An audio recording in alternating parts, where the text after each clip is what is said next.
Jumpa lagi di ruang belajar Jogja Cerdas. Cerdas orangnya, cerdas budayanya.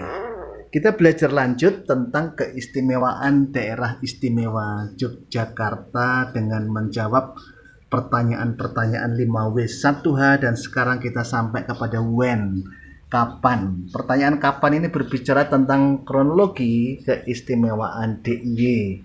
Nah, ada beberapa buku, salah satunya di ruang belajar Jogja Cerdas ini ada buku Suyamto tentang daerah istimewa di dalam Negara Kesatuan Republik Indonesia.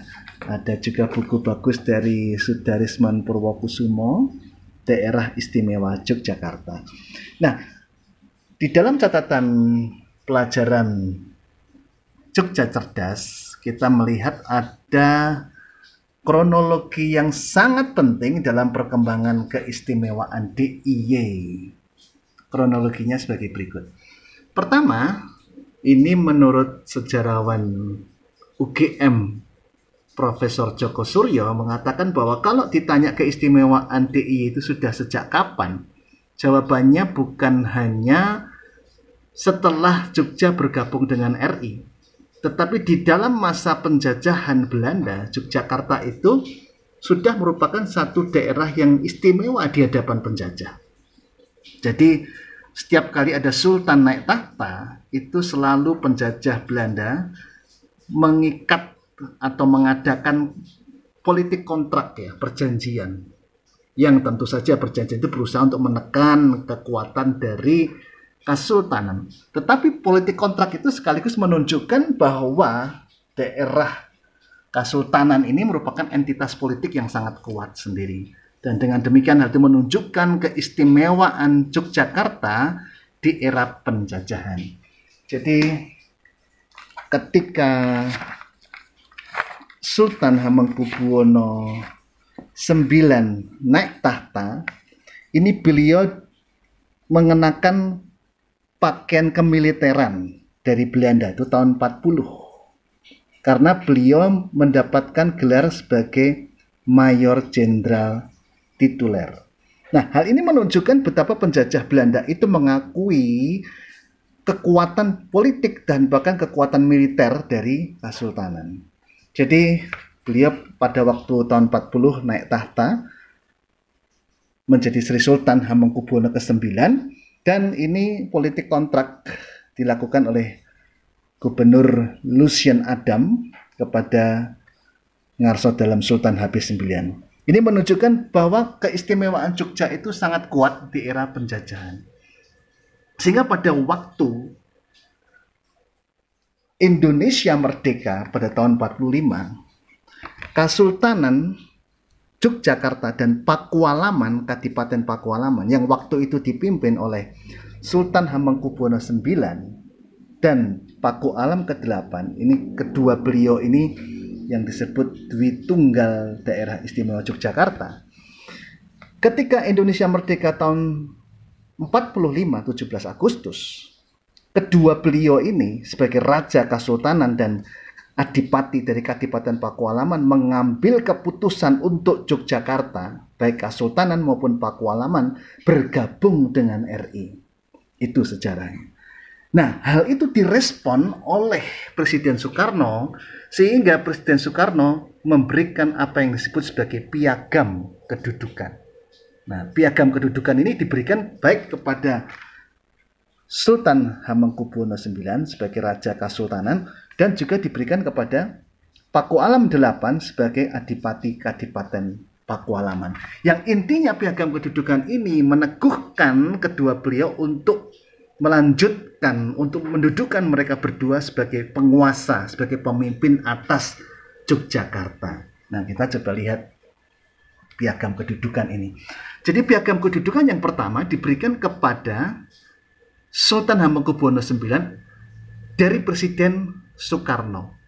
Di situ ditulis pada 19 Agustus 45. Jadi piagam kedudukan ini adalah quick response, sama seperti quick response dari Sultan dan Paku Alam yang begitu Indonesia merdeka 17 Agustus langsung menyatakan gabung dengan RI, dan langsung Presiden Soekarno juga bertindak cepat untuk memberikan piagam kedudukan. Kami Presiden Republik Indonesia menetapkan Sultan Hamengkubuwono IX dan di situ disebut gelar lengkapnya Senopati ing Ngalogo Abdurrahman Sayyidin Panotogomo Kalifatullah ingkang kaping 9 ing Ngayogyakarta Hadiningrat pada kedudukannya, dengan kepercayaan bahwa Sultan Hamengkubuwono IX ini akan mencurahkan segala pikiran, tenaga, jiwa, dan raga untuk keselamatan daerah Yogyakarta sebagai bagian dari Republik Indonesia. Itu kedudukannya. Sehingga jelas sekali ini menjadi awal pembuka menuju daerah istimewa Yogyakarta. Tapi belum disebut sebagai daerah istimewa Yogyakarta. Yogyakarta hanya disebut sebagai daerah Yogyakarta sebagai bagian dari Republik Indonesia. Nah, piagam kedudukan yang sama diberikan oleh Soekarno, juga ditandatangani pada tanggal yang sama 19 Agustus kepada Paku Alam ke-8. Kami Presiden Republik Indonesia menetapkan Kanjeng Gusti Pangeran Adipati Aryo Paku Alam ingkang kaping 8 pada kedudukannya, dengan kepercayaan bahwa Sri Paduka Kanjeng Gusti akan mencurahkan segala pikiran, tenaga, jiwa, dan raga untuk keselamatan daerah Pakualaman sebagai bahan, ini disebut sebagai bahan daripada Republik Indonesia. Ya, jadi dengan piagam kedudukan ini kronologinya adalah Yogyakarta bergabung dengan RI, 17 Agustus 45 Indonesia diproklamirkan, lalu kemudian Sultan Hamengkubuwono IX dan Pakualam 8 menyatakan bergabung dengan RI, lalu 19 Agustus Presiden Soekarno memberikan piagam kedudukan. Nah, kemudian piagam kedudukan ini direspon cepat oleh Sultan Hamengkubuwono IX dan oleh Pakualam ke-8 dengan mengeluarkan amanat 5 September 45. Nah, isi dari amanat 5 September 45 ini menegaskan Jogja sebagai daerah istimewa di dalam Republik Indonesia. Nah, oleh karena itu di dalam buku Suryamto tadi ya, di dalam buku Suryamto ini dikatakan bahwa amanat 5 September 45 ini disebut sebagai embrio keistimewaan DIY. Jadi sudah lahir ini anak ini, bakal anak ini sudah ada, sudah eksis ketika Sultan Hamengkubuwono IX dan Pakualam 8 mengeluarkan amanat 5 September. Jadi amanat 5 September itu dikeluarkan sendiri-sendiri, Sultan mengeluarkan amanat sendiri, dan Pakualam mengeluarkan amanat sendiri. Tetapi mereka berdua, kedua beliau ini menyatakan sebagai kami. Ini menunjukkan benar-benar kedwitunggalan beliau. Dan amanat 5 September ini juga menunjukkan bahwa kedua kerajaan di Yogyakarta itu, yaitu Kasultanan dan Pakualaman, kedua-duanya sama-sama eksis. Nah, ini adalah amanat 5 September 45 yang dikeluarkan oleh Sultan Hamengkubuwono IX.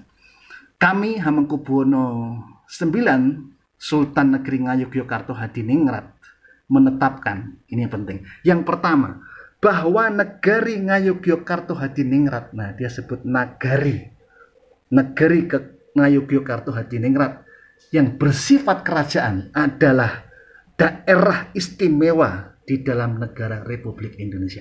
Ini yang sangat penting, bahwa nagari Ngayogyakarta sebagai nagari sebetulnya bisa membuat negara sendiri loh. Ini sangat harus digarisbawahi. Yogyakarta adalah negeri tersendiri yang sebetulnya bisa merdeka sendiri. Tetapi Sultan mengambil keputusan dan ketetapan bahwa nagari Yogyakarta ini yang bersifat kerajaan. Jadi ada sistemnya.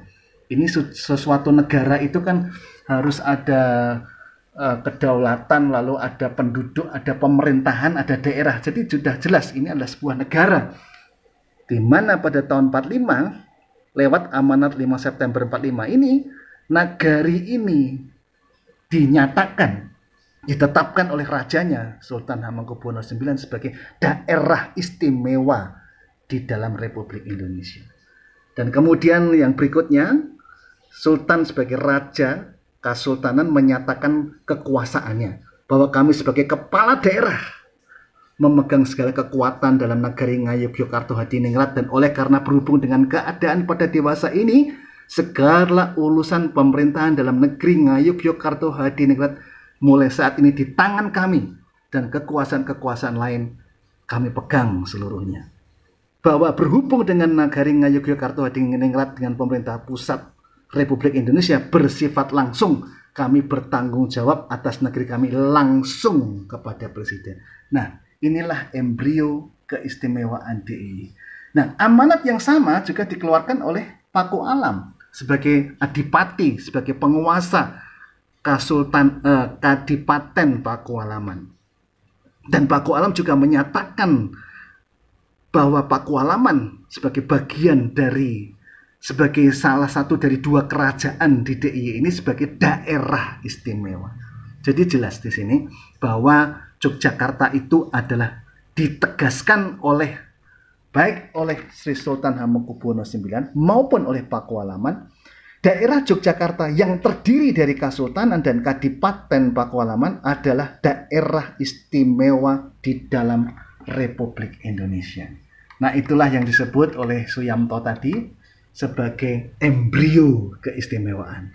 Nah, embrio ini terus bertumbuh tetapi prosesnya lambat karena setelah tahun 45 keadaannya sangat genting karena Jakarta tidak aman, lalu Yogyakarta menjadi ibu kota Republik, menjadi ibu kota RI sejak 46 sampai 49. Indonesia mendapat pengakuan kedaulatan, sudah mulai jalan, sudah mulai, baru lahirlah undang-undang khusus tentang keistimewaan daerah istimewa Yogyakarta, yaitu Undang-Undang Nomor 3 Tahun 50 tentang pembentukan daerah istimewa Yogyakarta. Tetapi pada era Orde Baru di zaman Pak Harto, ini ironis karena ternyata keistimewaan itu hampir nyaris dihapuskan. Ya, di dalam buku ini diceritakan menarik peristiwa ketika digodok Undang-Undang Nomor 5 Tahun 74 tentang pemerintahan di daerah, sempat akan dihapuskan itu daerah istimewa Aceh dan daerah istimewa Yogyakarta dengan alasan penyeragaman. Demi kesatuan Republik Indonesia, demi alasannya narasinya dibuat demi penyeragaman, maka tidak perlu ada daerah istimewa. Wah, itu menyedihkan dan itu alot sekali. Tapi bersyukur tidak jadi dihapuskan. Tetapi yang ironis berikutnya, Undang-Undang tahun 50 ini memang tentang pembentukan DIY. Cuman ini masih sangat belum jelas. Ya, karena situasi pada waktu itu masih Indonesia masih rumit, masih penuh perjuangan, sehingga belum sempat duduk diam dengan berpikir secara mendetail, belum sempat begitu ya. Sehingga Undang-Undang 50 ini belum jelas sebetulnya, ya belum lengkap istilahnya, masih belum detail. Nah, sehingga ini yang rumit sampai Orde Baru selesai tahun 98, bahkan reformasi bergulir. Lama Yogyakarta itu tidak memiliki undang-undang khusus tentang keistimewaan DIY.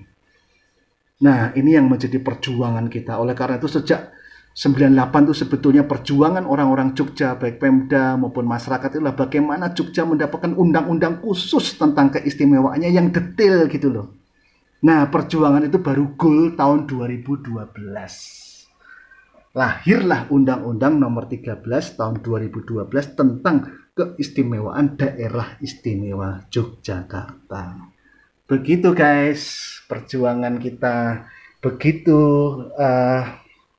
kronologi keistimewaan daerah istimewa Yogyakarta. Jadi kita bersyukur hari ini, meskipun perjuangan itu lama sekali. Bayangkan dari tahun 50 sampai 2012 itu kan berarti 62 tahun baru mendapatkan undang-undang khusus, dan itu pun perjuangannya berat sekali loh.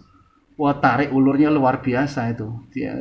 Ya luar biasa, nanti kapan cerita lagi di sesi yang lainnya. Tetapi kita bersyukur hari ini dapat gambaran umum tentang tentang kronologi waktu perkembangan keistimewaan DIY.